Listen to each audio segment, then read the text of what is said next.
Hi there, I'm Coach Craig Kenneth, and in this video I'm going to be talking to you about why it didn't last.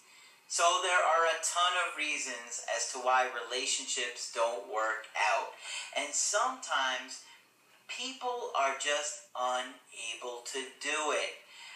There are a lot of reasons as to why that could have happened, and generally a big part of that is the relationship that they formed with their caregivers.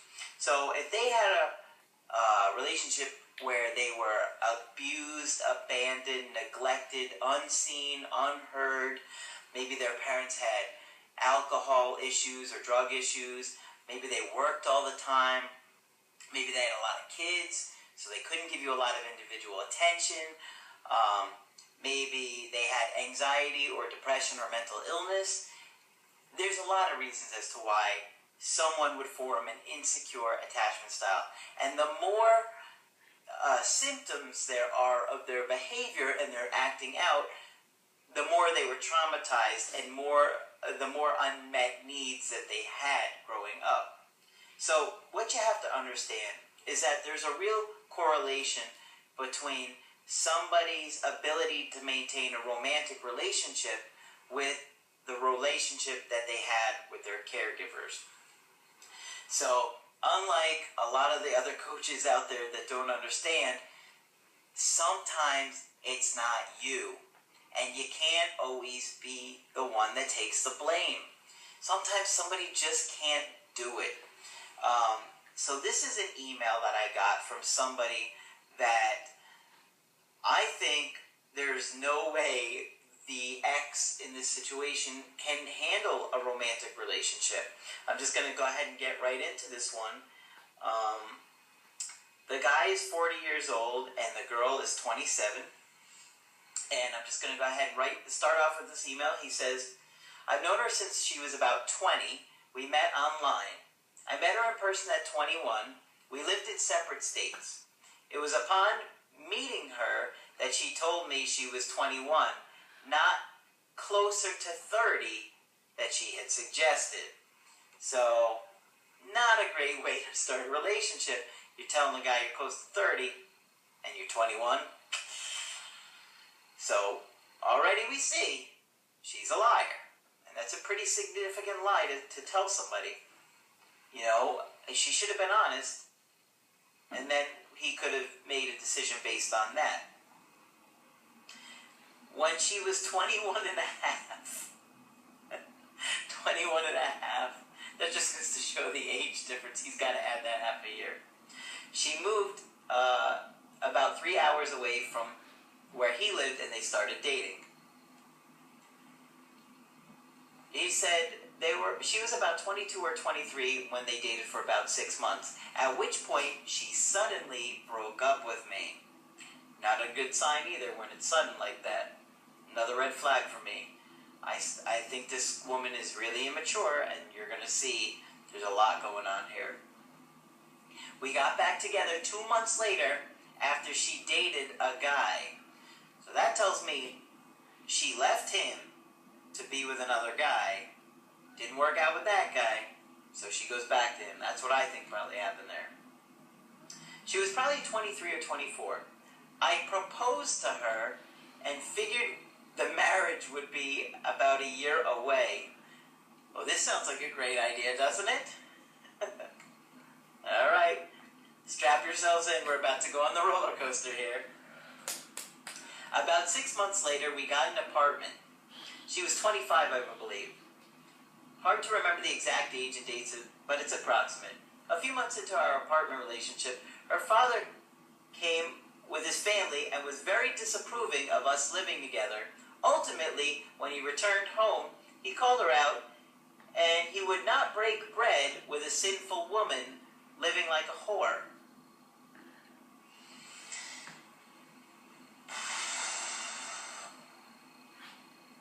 All right. So much. First of all, a sinful woman, that's your daughter, okay? And you don't disown your daughter because she decides to be in a romantic relationship as an adult. That's ridiculous. And It just goes to show how abusive he is. He called her a whore. You gonna call your daughter a whore because she's got a boyfriend that she's living with? This is just at the tip of the iceberg, though, guys. I know a lot of you guys may disagree with what I'm saying based on just this little bit of information, but I can tell you, I have been a therapist for 15 years now, at this point, as I'm recording this video. There is a lot more going on than that. This is just the tip of the iceberg. I guarantee that dad was abusing this girl, manipulating her, and treating her terribly her entire life. That's just a little part of it. Although I chastised her father, he wound up taking out his anger on his family. That sounds appropriate, doesn't it? And the girlfriend was so upset with him, even though I had technically done anything but defend her, she broke up with me. So, he tries to do the right thing, defend her, she breaks up with him. Sounds to me like she has not separated from her father in a healthy way at this point in time, right? I was in the hospital for a few days, and when I returned, this is what I didn't understand. When I returned, that was a man in my bedroom and on our bed. They were eating. She was on the chair, he was on the bed. Primarily, I think, because it was so hot and there was no air conditioning. I'm sure he had other things on his mind. What man? Who are you talking about? This doesn't make any sense to me.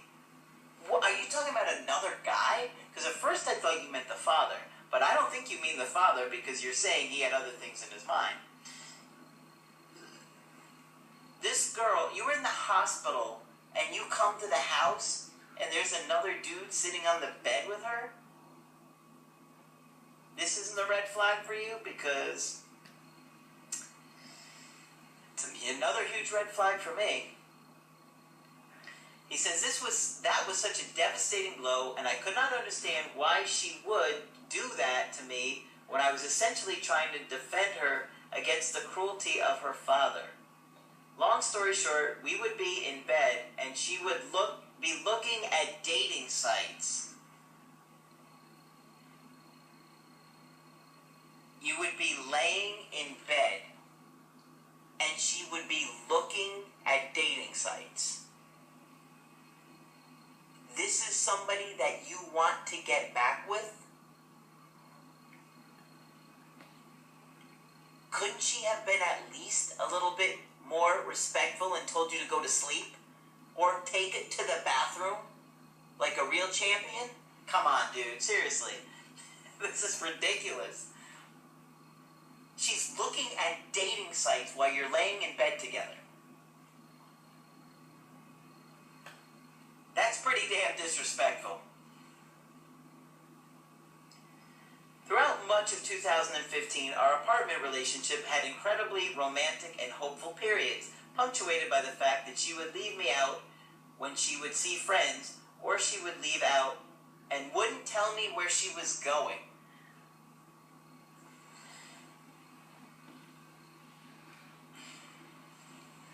She would go out and not tell you where she was going?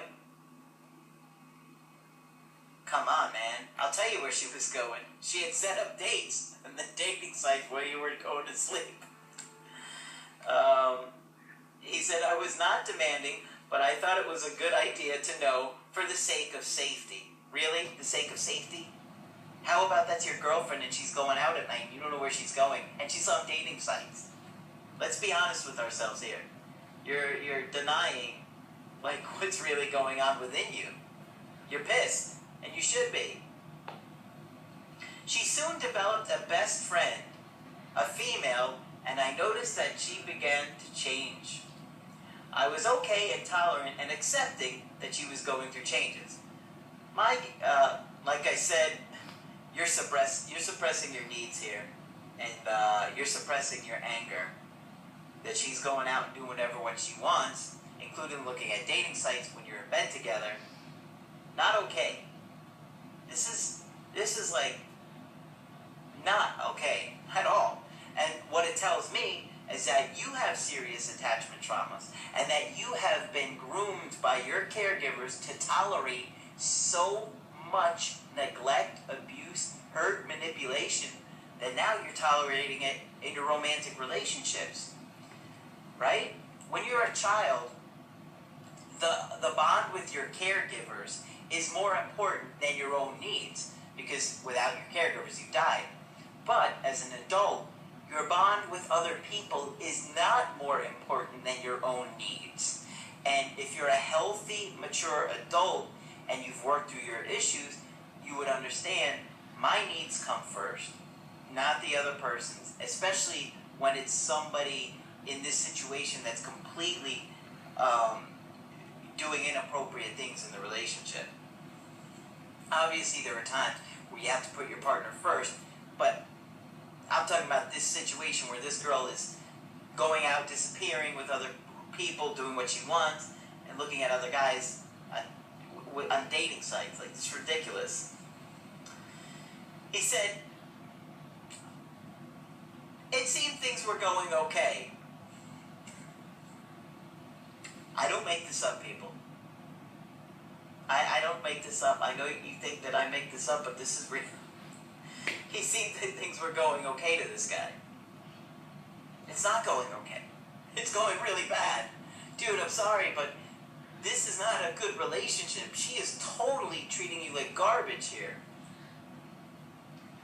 She's very disrespectful to you. Alright. November, she told me at her own apartment, but we would still be dating. Yeah, you would be dating her, and whoever else she felt like talking to would be dating her too. I had lost my job, but I was working hard to turn my situation around. Well, good for you. She claimed that she wanted stability and my temper to be in check. Okay, so if you have a temper, what does that tell you? You're losing emotional self-control, probably anxiety, the separation anxiety. When she's doing inappropriate things, it kicks up your separation anxiety because you feel that disconnect from her, and that's why you're lashing out. I have to tell you that honestly, most of my friends think that they would have lost their cool as well. Yes, I would too. If their significant other had come home late not telling where they are, yes. Yes, no, that's not okay. I would be pissed too, dude. You're right for feeling angry. You can't suppress your emotions. You can't let somebody mistreat you or abuse you or take advantage of you like this. No, it's not okay. I mean, if you want to be in an open relationship, that's on you. But if you guys are committed to each other, this stuff is not okay. He said, oddly enough, I don't think she was cheating.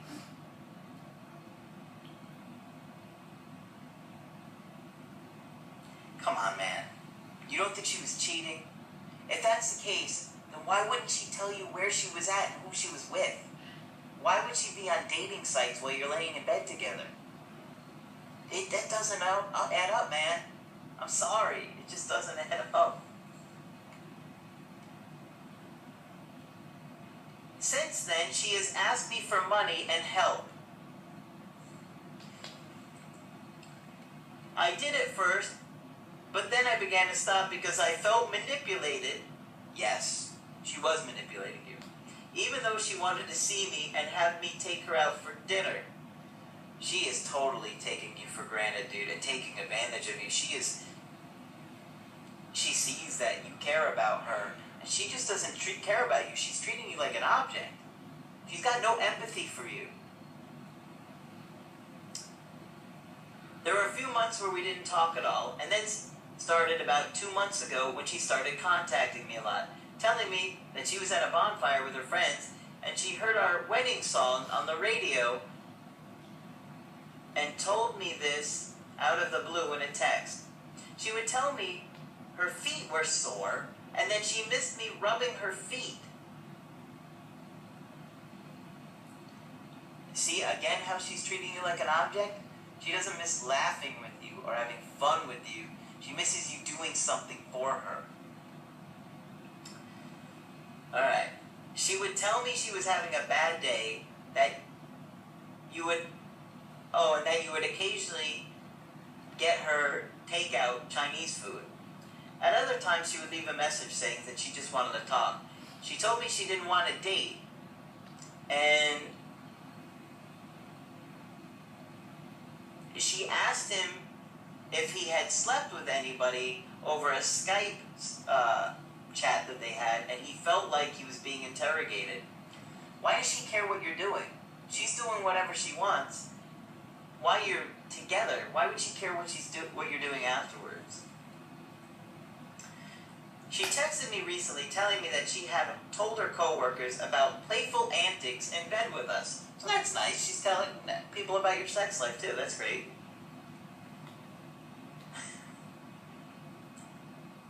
She would get frustrated when I wouldn't call her back, but I couldn't because I was too hurt and confused, and in the back of my mind, I thought she was going to minute delayed me for money. I don't know what that means. I'm guessing ask for money. I'm noticing a pattern of videos with the grammar completely being off and me looking like I can't read English. I can't, but this is even worse. This makes me look even worse. Oh, man, dude. Our correspondences have been back and forth. I have not really been wise enough to avoid the no contact, but I have not spoken with her in any great earnest in the last month or so. I told her that she needed to move on, finally, and that she should stick with her discipline. Still, I fear that if she was reaching out to me, I may have burned the bridge too hastily. No, you didn't. You tolerated a lot of craziness. What does he say here? Which is what I would have picked up on a lot sooner. But he says, I believe she suffers from borderline personality disorder from an abusive father, and many of the books I have read seem to suggest that she meets most of these red flags. You see, this is what I'm talking about, guys. I know what I'm talking about. Early attachment traumas. Borderline personality disorders forms very, very early in us. It has to do with our attachment with mom, our caregiver, and it is basically, I hate you, don't leave me. That's what it is. That's borderline personality disorder. I hate you, don't leave me. A strong degree of narcissistic behavior punctuated by a persistent sense of loneliness. She often says in her text that she's trying to be a strong woman. Narcissism is also a very early developmental arrest as well. Somehow he handled the breakup. He said he was upset, but ultimately he had to move out and moved on. I think one of the ways of her handling problems is to break it off rather than to fix things, and some of that may be youth or inexperience, but I also think it's a product of her psychology. Well, that's an understatement, buddy. She's got attachment disorder. And she is a long, long way from any kind of healthy romantic relationship. A long way. A long, long, long, long. Really long. None of her friends knew me, so there was really nobody to give me the benefit of the doubt when she would be upset, and they probably said, you need to get away from that guy. Her grandfather is the only real role model, but he's never had his own children.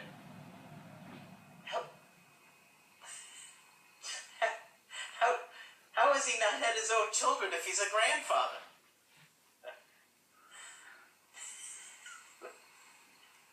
I'm guessing maybe he was like a step-grandfather, which you didn't say.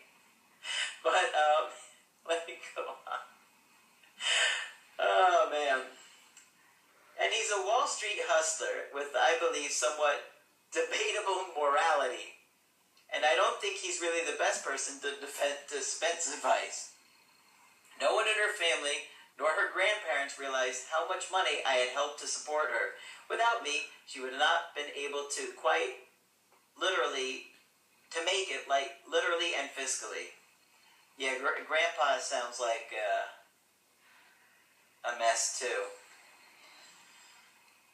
He says, I don't know where she lives now, so the only place I'm aware of is her work, and is where to move I have absolutely no connection. I think because of her abusive father, largely verbally, it has a huge impact on her.